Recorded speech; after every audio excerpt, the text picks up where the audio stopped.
অনন্যা আমার গল্পের নায়িকা।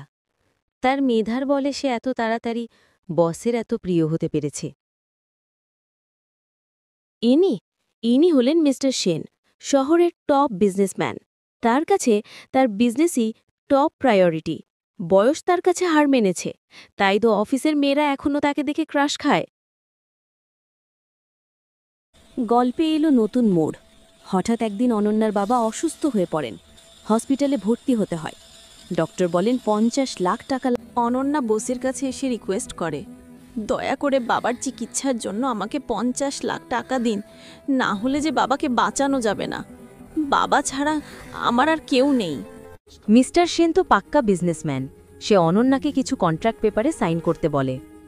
এভাবেই শুরু হয় এক অসমবয়সী দম্পতির কাহিনী।